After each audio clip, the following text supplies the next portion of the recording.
नमस्कार. मी अरविंद विठ्ठल कुलकर्णी. अधोरेखितचा आजचा विषय आहे हिंदू म्हणून जगण्यासाठी हिंदू काय करणार आहेत. मित्रहो, अतिशय मोठा जीवन मरणाचा प्रश्न हिंदूंसमोर उभा आहे आजपासून, आणि हिंदू त्याचं उत्तर शोधण्याचा प्रयत्न करतायत असं दिसत नाही. ते सुस्त आहेत, ते चपळ नाही आहेत, ते जागृत नाही आहेत. पहा, आता आसामचे मुख्यमंत्री हेमंत बिस्व शर्मा यांनी काही दिवसापूर्वी असे उद्गार काढलेत की आसामची लोकसंख्या, त्याच्यामध्ये मुसलमानांचे प्रमाण आत्ता 40% आहे. 1951मध्ये ते 12% होतं.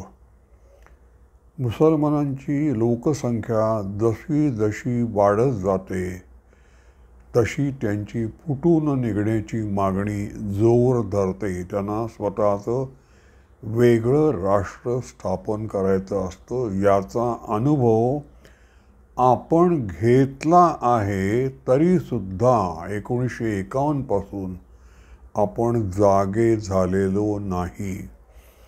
जीनांची पाकिस्तानची जी मागणी होती त्यात आसामचा समावेश होता. आपल्या सुदैवानं आसाम तिथं गेला नाही, पण त्यांची जी मागणी आहे, भारतामध्ये अनेक पाकिस्तानं निर्माण करायची, त्यात आसाम पहिल्या क्रमांकावर आहे, केरळ दुसऱ्या क्रमांकावर आहे, गुजरात आहेच. आपण जागे झालोय असं मला वाटत नाही. आता कवाडियांचा जो प्रश्न आहे, कावड यात्रेचा, उत्तर प्रदेशात मुझफ्फरनगर जिल्ह्यामध्ये आणि एकंदर उत्तर प्रदेशच्या अनेक भागात, मध्य प्रदेशात सुद्धा कावड यात्रा निघते. म्हणजे हरिद्वारला गंगेच्या पाण्यातून पवित्र जल घ्यायचं आणि ते आपापल्या ठिकाणी जाऊन शंकराच्या पिंडीवर वाहायचं. याला ते कावड यात्रा म्हणतात. या यात्रेच्या वाटचालीत जे खाणं पिणं असतं ते कुठे घ्यायचं, त्यांना ते शुद्ध पवित्र असं लागतं, तर ते मिळतंच असं नाही. त्यांची फसवणूक होते.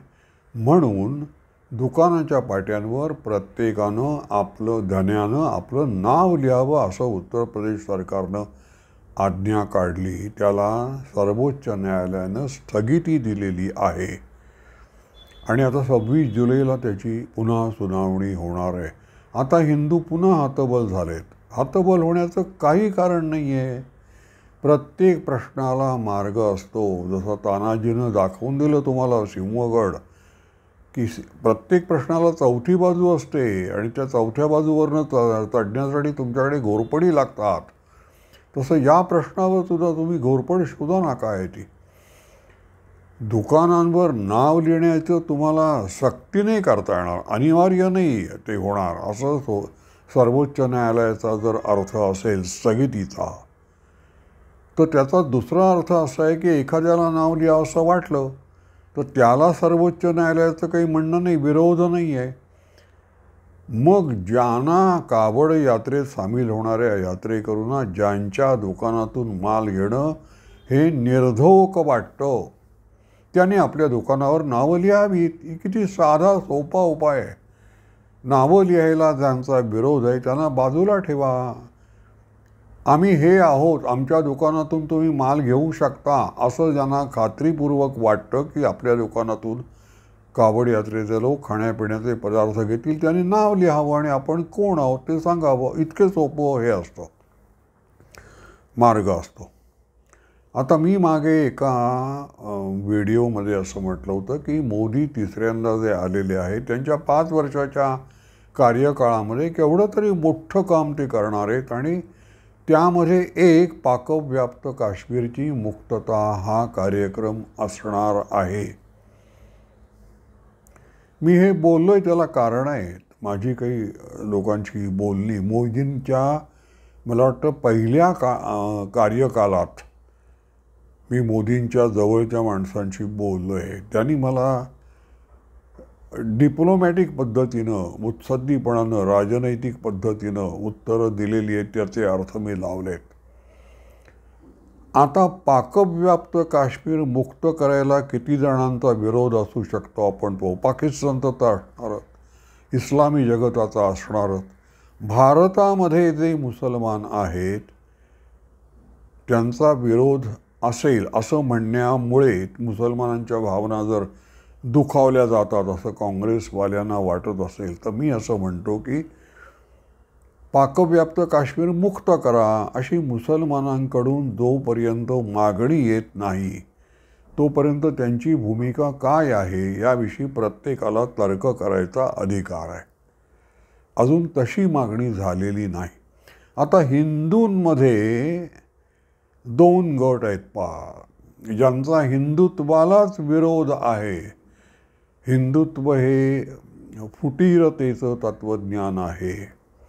हजारो वर्ष हिंदू आणि मुसलमान गुण्यागोविंदानं नांदतायत आणि हे हिंदुत्वमध्ये आणल्यामुळे त्यांच्यामध्ये अविश्वासाची भावना निर्माण होते आणि मग त्यांना फुटून निघावं असं वाटतं. असं म्हणणारे हिंदू आहेत.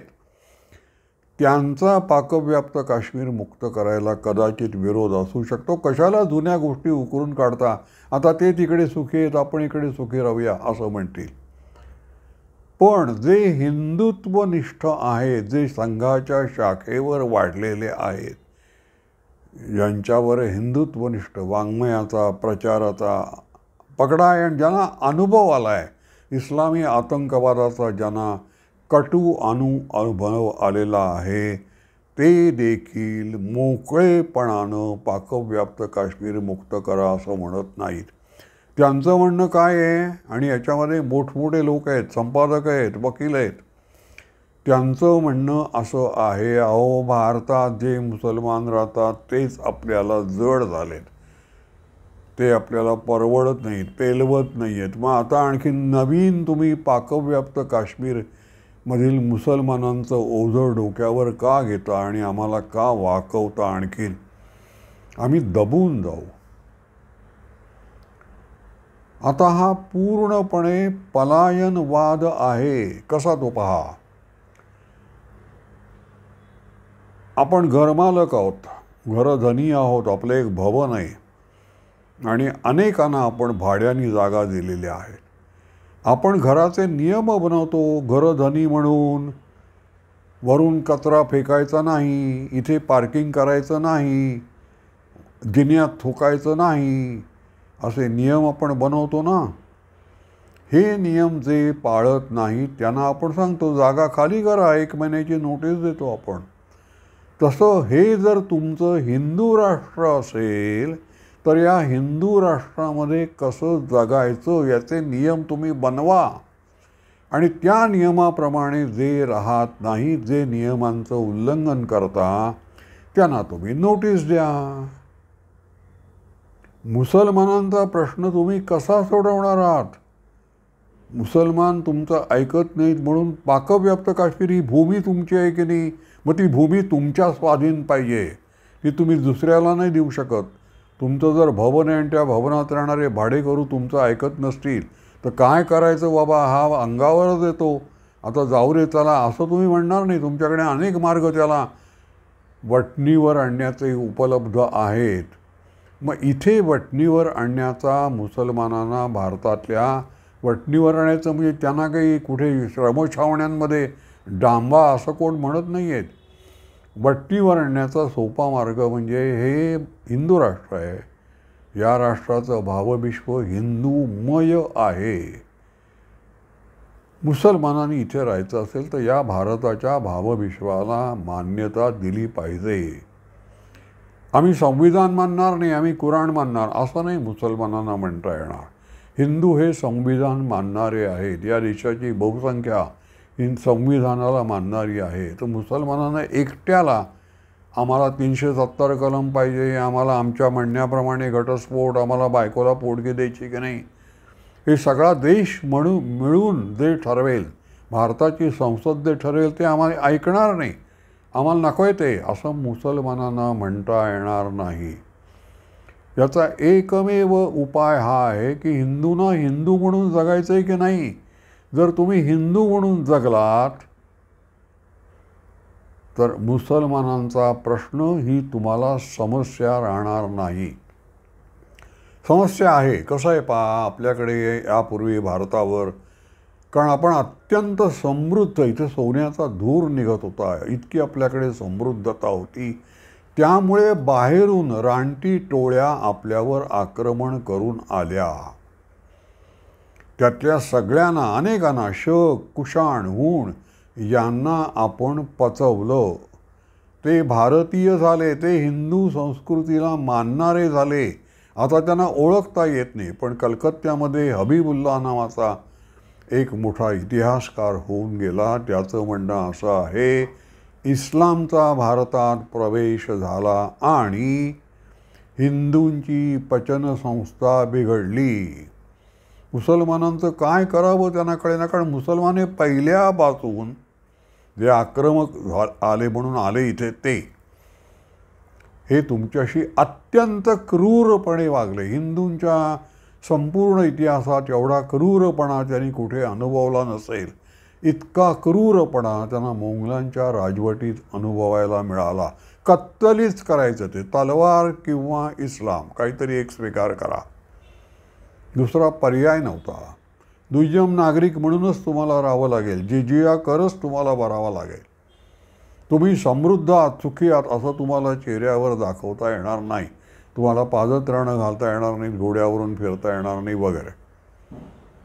त्यामुळे मुसलमानांसमोर शरणागती पत्करायची असं आपण ठरवलं. मध्ये शिवाजी महाराज जन्माला आले, पेशवे झाले, महादजी शिंदे झाला आणि आपण पुन्हा सावरलो.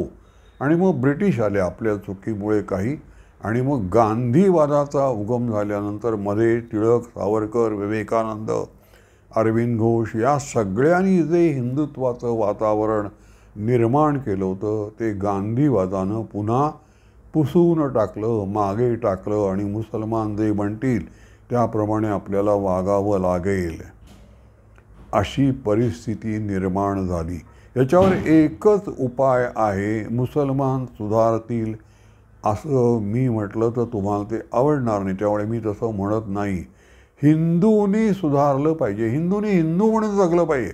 आणखीन त्यांनी दंगली करायची गरज नाही, त्यांनी काही आदळापट करण्याची गरज नाही. मी हिंदू म्हणून जगणार आणि या देशाचे नियम मी ठरवणार, एवढं साधं जरी त्यांनी केलं तर या देशात राहणाऱ्या सगळ्यांना, मग आपल्याला आता पहा आपल्याला अनुभव काय आहेत. केवळ गांधींनी तुमची फसवणूक केली असं नाही, नेहरूंनी फसवणूक केली असं नाही. जे हिंदुत्वनिष्ठ पक्ष म्हणून ज्या संघटना जन्माला आल्या त्या देखील केवळ क्षुद्र स्वार्थासाठी मुख्यमंत्रीपद मिळावं म्हणून उद्धव ठाकरेंनी हिंदुत्व सोडलं की नाही, हा अगदी आत्ता ताजा गरमागरम अनुभव तुमच्यासमोर आहे की हिंदू अजूनही आत्मभान त्यांना आलेलं नाही, ते जागृत झालेलं नाहीत. ते सत्तेच्या लोभापायी हिंदुत्व विकायला, स्वाभिमान विकायला तयार होतात. मला असं म्हणायचं आहे की त्यावेळेला अर्जुनाला जेव्हा प्रश्न पडला लढू की नको, त्याला गीता सांगणारा कृष्ण निर्माण झाला. आत्ता तुमच्याकडे काय आहे? आत्ता महाराष्ट्रामध्ये हिंदुत्वनिष्ठांचं सरकार आहे. शाळेच्या पातळीवर, शाळा महाशाळांच्या पाठीवर तुम्ही हिंदुत्वनिष्ठांचं जे वाङ्मय, सावरकर वाङ्मय असं आपण धरून चालू, टिळकांचं वाङ्मय आहे, रॅपिड रीडिंग म्हणून त्यांचा अभ्यास होईल अशी तरी सोय तुम्हाला करता येईल. माझी जन्मठेप जर तुम्ही रॅपिड रीडिंगला वाचायला ठेवलं तर निराशेचा विचारसुद्धा तरुणांच्या मनावर येणार नाही. आणि मग हिंदुत्वासाठी जगायचं कसं, हिंदुत्वासाठी मरायचं कसं, याची एक परंपरा सावरकरांनी जी घालून दिली त्याचं पुन्हा उद्घोष त्याचा पुन्हा पुन्हा होणार की नाही शाळा आणि महापालिकेच्या पातळीवर. पहा कशी गंमत आहे, शोकांतिका काय आहे पहा. गोविंदराव तळवलकरांवर काल आता आपण व्हिडिओ केला. त्यांचं आता 22 जुलैला त्यांचं जन्मशताब्दी वर्ष सुरू झालं. 1925ला तळवलकर जन्माला आलेत. त्यानंतर काही महिन्यांनी संघाचा जन्म झाला आहे. म्हणजे तळवलकर आणि संघ हे बरोबरीनं वाढलेले आहेत. आणि तळवलकर हा महाराष्ट्रातला एक मोठा विचारवंत, मोठा पत्रकार, मोठा विद्वान, मोठा राजकीय समीक्षक समजला जातो. त्याला संघाचा अभ्यास करावा, सरसंघचालकांच्या मुलाखती घ्याव्या, संघ काय आहे समजून तरी घ्यावं असं वाटलं नाही. याचा अर्थ एकंदर जनमानसामध्ये हिंदुत्व विचाराचा प्रभाव नाही. आणि संघाला 100 वर्ष पूर्ण होताना आत्ता फलित काय आहे? आता पुढच्या वर्षी 100 वर्ष पूर्ण होतील. फलित काय आहे? तर हिंदुत्व निष्ठानंच पाकव्याप्त काश्मीर मुक्त करायचा म्हटल्यानंतर अशी धडकी भरते छातीमध्ये की अरे या मुसलमानांचं करायचं काय? काय करायचं? तुम्ही काही करायचं नाही. तुम्ही हिंदू म्हणून जगायचं आहे. तुम्ही हिंदू म्हणून जगलात की मुसलमान हिंदू म्हणून जगायला तयार होतील, कारण ते मूळचे हिंदूच आहेत. पण तुमचा कोणताही नरहर कुरुंदकर जसं म्हणाले, हिंदूंचा आग्रह नसतो कुठल्याही विषयात. हा त्यांचा सगळ्यात मोठा दोष आहे. तुम्ही आग्रही व्हा, म्हणजे आपोआप समस्या सुटायला सुरुवात होईल. इतका हा सोपा विषय आहे. मागच्या माझ्या व्हिडिओमध्ये SM जोशांचं हिंदू मुस्लिम संबंधाविषयी मी काहीतरी म्हटलं होतं. तर मला कोणीतरी पृच्छा केले की त्या SMच्या पुस्तकाचं नाव काय. ते SMच्या आत्मचरित्रात ते वाक्य आहे आणि पुस्तकाचं नाव आहे मी SM. या पुस्तकाचं शब्दांकन रा.धो. बाकरे, तात्या बाकरे यांनी केलेले. तात्या बाकरे हा अतिशय मोठा आणि चांगला माणूस होता. त्यांनी हे शब्दांकन केलेलं आहे. माझा व्हिडिओ आपल्याला आवडला असेल तर लाईक करा, शेअर करा आणि सबस्क्राईब करा. धन्यवाद.